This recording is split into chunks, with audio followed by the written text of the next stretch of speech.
Cuando parece que todo terminó, hay algo más.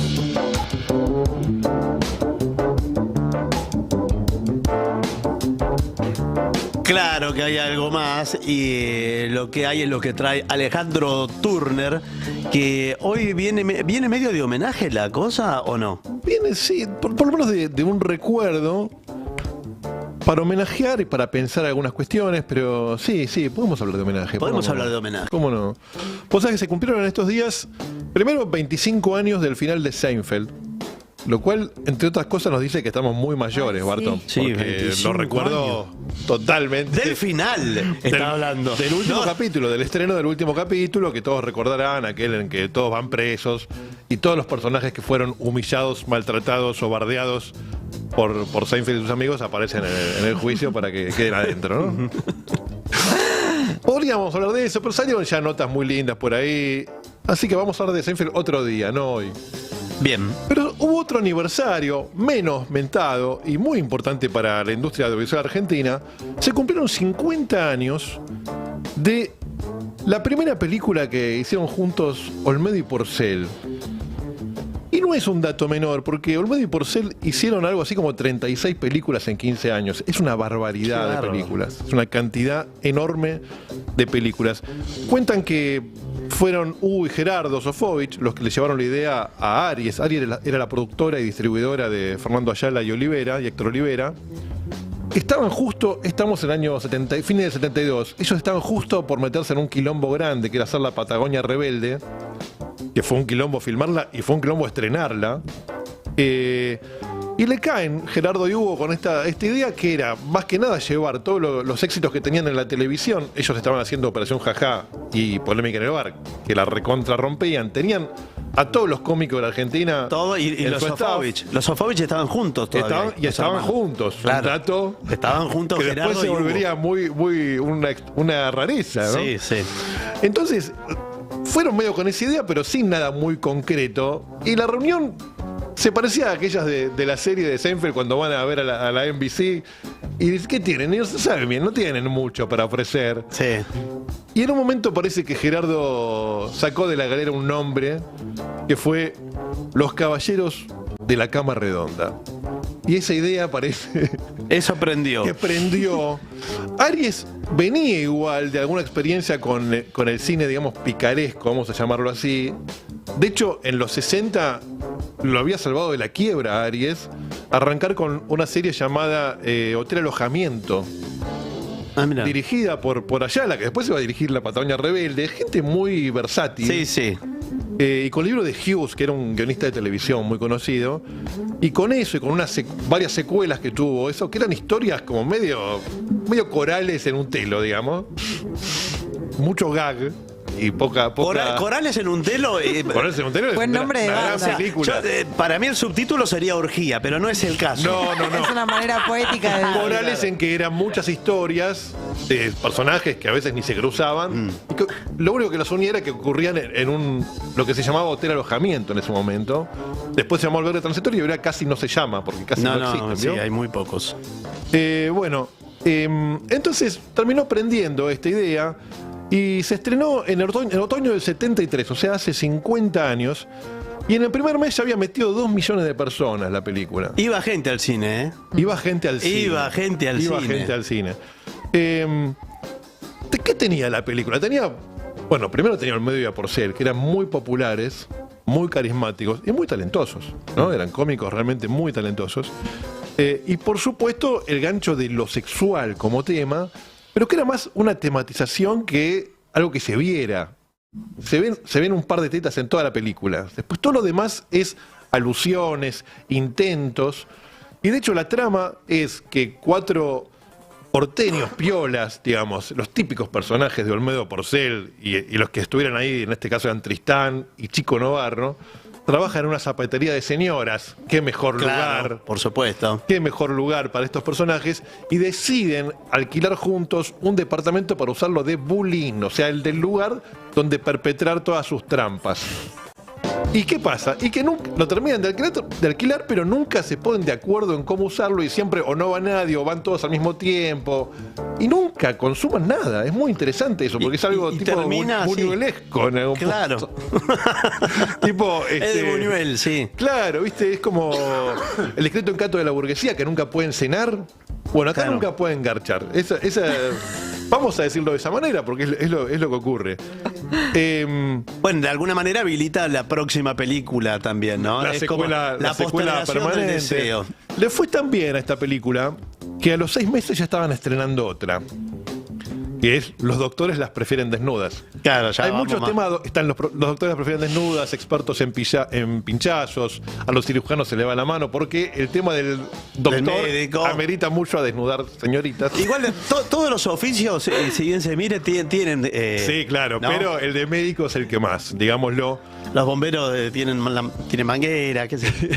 Bueno, hicieron todas esas. Y así todo. Ahora, si yo te ¿Cómo digo, me gustaría ese laburo? Sí. es la cuevita de Herley, Barton. Es la cuevita de Está un Herley. paso de la cuevita Hay de una Herley. máquina de escribir. Sí. El tema es que a los 6 meses se estrena la siguiente. Cualquiera que haya pasado mínimamente por la puerta de un cine sabe que en 6 meses es muy difícil estrenar otra película. O sea, con suerte tenés un guión en 6 meses. ¿No? Sí.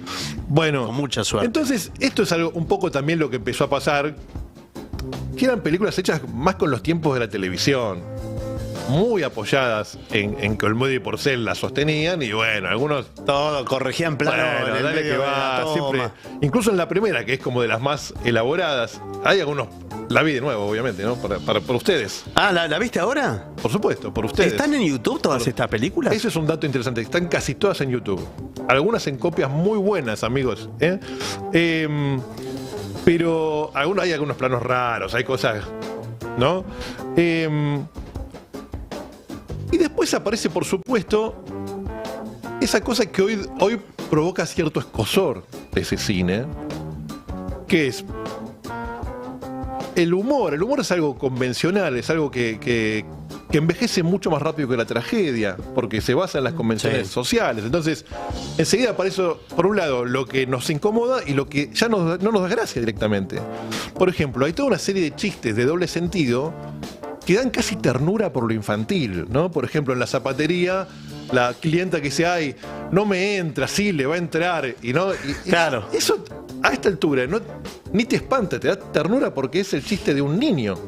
Sí, ya no es que no tiene doble sentido, no tiene sentido directamente. Y después, ya en el otro extremo, ya hay cosas que son muy incómodas. Hay, por ejemplo, al final de una de estas, no sé si es expertos en pinchazos, en una de esas.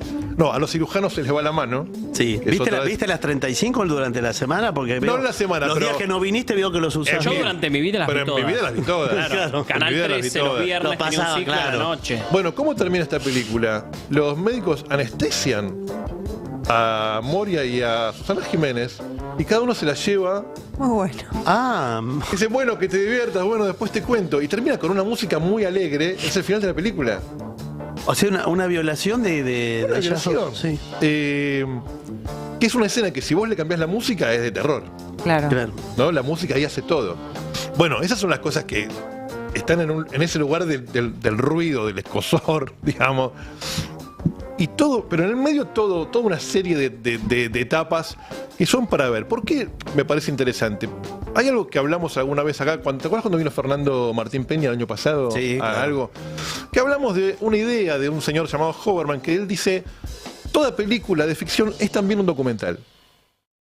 Eso es muy interesante. ¿Por qué? Porque toda película de ficción habla primero de cómo se hacía cine en ese momento, cómo funcionaba la industria cultural, cómo se filmaban películas, eso, filmar en 6 meses, se nota. Sí, claro. Y después hay toda una serie de, bueno, qué nos hacía reír, qué estaba permitido, cómo era Buenos Aires. Son todas películas, te diría el 99% que ocurren en la noche de Buenos Aires. Entonces vos tenés un panorama muy interesante de, sobre todo, las calles Lavalle, la calle Corrientes. Y se usaban mucho además esas tomas, ¿viste? Que Totalmente. el centro, el obelisco aparece en un montón de películas. Totalmente. Como que tenían que ponerlo. Hay no algo sé de la por qué. porteñidad Sí. que está muy presente en todas esas películas. Se ven funcionaban muy bien en el interior, no es que eran películas que solo funcionaban Sí. en Buenos Aires, pero hay algo que es muy interesante de ver, de cómo se vestía la gente, qué era una salida, ¿no? Entonces es como una película que está por debajo, que a mí siempre me resulta que muy interesante. No sé si tenés que ver las 36 por eso, pero es una buena excusa para verlas. Sí, No, sí, sí. estoy viendo porque Hoverman dice. Y después salió una nota de Matías Bauso el otro día hablando de esto y contaba una anécdota muy, muy linda que es, en el año 83 se estrena la película de Mano Santa y va Olmedo al cine, creo que con el Facha Martel, y ve un aviso del Inca sobre todas las películas argentinas que estaban triunfando en el mundo, Camila, la película del Rey. Y Olmedo empezó a los gritos a decir, ¿por qué no están nuestras películas? Si todas esas películas se pagan con las nuestras. Claro. Eso es muy interesante también de pensarlo, porque de hecho, bueno, Aries es un gran ejemplo. Acá contamos cuando hablábamos de cine en la dictadura, cómo hacer La Carpa del Amor y hacer las películas de Medio Porcel le permitió a Aries Bancaba el hacer Los Últimos Días de la Víctima y Tiempo de Revancha en plena dictadura. ¿Por qué? Porque si vos tenés guita para hacerlo, eludís el control que ejercía el Estado sobre los subsidios. Entonces, hay algo ahí que cuando se piensa en la industria cinematográfica, está bueno pensarla en su totalidad, que no hay cine experimental y cine que se pueda soportar si no hay un cine que meta millones de personas en las salas o ahora delante de las pantallas de el streaming. Claro, además recordemos que en aquella época de Alberto Olmedo, también Porcel, pero Sí. Alberto Olmedo era absolutamente rechazado por el mundo de la cultura. Sí, claro. Pero muy, muy, muy maltratado por toda la prensa Sí, especializada, que después lo rescató, ya muerto, Ya se murió, con un como final corresponde. trágico, Como con la tragedia. corresponde. Pero decían eso, que era una vergüenza lo que hacía Olmedo en la televisión. Bueno, para terminar traje esto que también lo comenté alguna vez aquí el año pasado, pero esto es de un libro hermoso que se llama Conquista de lo Inútil, de Herzog. Es el diario de filmación de Fitzcarraldo. Herzog está en Iquitos, en Lima, en el año 79, y escribe un día: Andreas llegó ayer a la noche, a las 8 yo ya estaba en la cama leyendo a Gregorius, Historia de la ciudad de Roma en el medioevo. Bien Herzog, aunque en realidad todavía quería ir al cine. Recién cuando varios del grupo tuvieron ganas, logré levantarme. La película venía de Argentina, con uno bien flaco y uno bien gordo, rubias de pechos inflados y ropa seductora que colgaba en la cocina de una de las damas. El bien gordo, como por su tamaño corporal, no podía agacharse del todo, se daba siempre de cara contra las bombachas y los corpiños bamboleantes y hacía girar los ojos extasiados. La novia de Andreas gritaba de la risa. En una escena, el gordo también jugaba al tenis. Bueno, Werner Herzog yo creo que es encuentros cercanas con señores de cualquier tipo, debe ser por el año. Werner Herzog fue también espectador y disfrutó a Olmedo y Porcel Increíble ese cruce. para la peste y para el horror de los críticos culturales de los 80. Herzog, Porcel, Olmedo y Alejandro Turner en Algo Más. Cuando te levantás, Durante el almuerzo. mientras disfrutás tu tiempo libre, Todo el día. Una radio te acompaña. el destape sin fin.